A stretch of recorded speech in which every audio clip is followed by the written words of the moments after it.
Friends, Monika's kitchen में आपका स्वागत है। फ्रेंड्स, आज मैं आपके साथ रेड चिली और गार्लिक की चटनी की रेसिपी शेयर करने वाली हूँ, जिसे आप पूरी, पराठे, दाल चावल के साथ खा सकते हैं। और इस चटनी को आप 6 से 7 महीने तक स्टोर करके भी रख सकते हैं। यह चटनी इतनी स्वादिष्ट है कि आप 2 की जगह 4 रोटी खा सकते हैं। तो चलिए फ्रेंड्स, बनाना स्टार्ट करते हैं। लाल मिर्च गार्लिक की चटनी। रेड चिली और गार्लिक की चटनी बनाने के लिए यहाँ पर मैंने 500 ग्राम रेड चिली लिया हुआ। यहाँ पर मोटी वाली रेड चिली मैंने लिया है। इसे अच्छे से वॉश करके मैंने पोंछ लिया है। बिल्कुल भी इसमें पानी नहीं रहना चाहिए।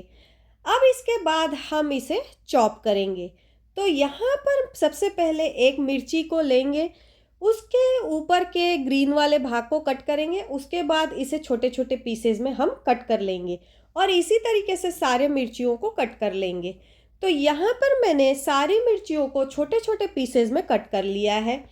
अब इसके बाद एक पैन लेंगे। इस पैन में सबसे पहले हम 3 टेबलस्पून ऑयल डालेंगे। 1 टेबलस्पून ऑयल को बचा लेंगे और जैसे ही हमारा ऑयल गर्म होगा हम मिर्ची को डाल देंगे। तो ऑयल हमारा गर्म हो गया है। अब इसमें हम पूरी मिर्ची को डाल देंगे। मिर्ची को डालने के बाद इसे हम अच्छी तरह से मिक्स कर लेंगे। अच्छी तरह से मिक्स करने के बाद इसे हमें कुक करना है। बीच बीच में चलाते हुए हमें 4 से 5 मिनट के लिए इसे कुक करना है, ताकि जो इसका कच्चापन है वो निकल जाए। तो यहाँ पर 4 से 5 मिनट इसको चलाते हुए, बीच बीच में चलाते हुए हो गया है। हमारा जो मिर्ची है वो अब अच्छे से कुक हो गया है। अब हम इसमें 1/4 कप गार्लिक डाल देंगे।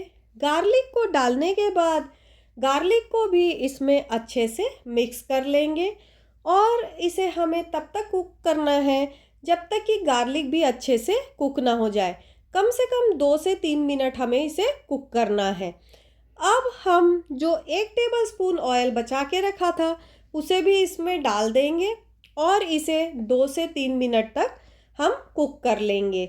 तो यहाँ पर आप देख सकते हैं 2 से 3 मिनट के बाद कि गार्लिक भी और मिर्ची के साथ अच्छे से कुक हो गया है। अब फ्लेम को हम ऑफ कर देंगे। फ्लेम को ऑफ करने के बाद इसे हम कूल डाउन होने देंगे। तो फ्लेम को ऑफ कर दिया है। अब इसे कम्प्लीटली कूल डाउन होने देंगे। कूल डाउन होने के बाद यहाँ पर मैंने मिक्सर जार में इस मिर्ची और गार्लिक को ले लिया और जो इसमें ऑयल भी बचा था उसे भी इसमें डाल दिया है। अब इसके बाद इसमें बाकी की चीज़ें हमें डालनी है। तो सबसे पहले हम इसमें स्वादानुसार नमक डाल देंगे। कलर के लिए हम इसमें 1 teaspoon Kashmiri red chilli powder डाल देंगे। उसके बाद 3 टेबलस्पून लेमन जूस डाल देंगे और इसके बाद 2 टेबलस्पून ऑयल डाल देंगे और इसके बाद हम इसे ग्राइंड कर लेंगे। तो यहाँ पर इसे ग्राइंड कर लिया है। आप देख सकते हैं हमारी चटनी का कलर कितना अच्छा है। अब इसे हम एक बाउल में ट्रांसफ़र कर देंगे। तो चटनी को मैंने बाउल में ट्रांसफ़र कर दिया है। अब हम एक जार में इसे भर देंगे। तो यहाँ पर मैंने कांच का जार ले लिया है। इस कांच के जार में अब चटनी को डाल देंगे। तो एक कांच के जार में मैंने चटनी को डाल दिया है। ये हमारी रेड चिली और गार्लिक की चटनी बनके रेडी है। फ्रेंड्स, अगर ये वीडियो आपको अच्छी लगी हो तो इसे लाइक और शेयर करना ना भूलें। और फ्रेंड्स, अभी तक आपने मेरे चैनल को सब्सक्राइब नहीं किया है तो सब्सक्राइब कर लें और बेल आइकन पे क्लिक करना ना भूलें, ताकि जो भी मैं नया वीडियो डालूं उसका नोटिफिकेशन आपको मिल जाए।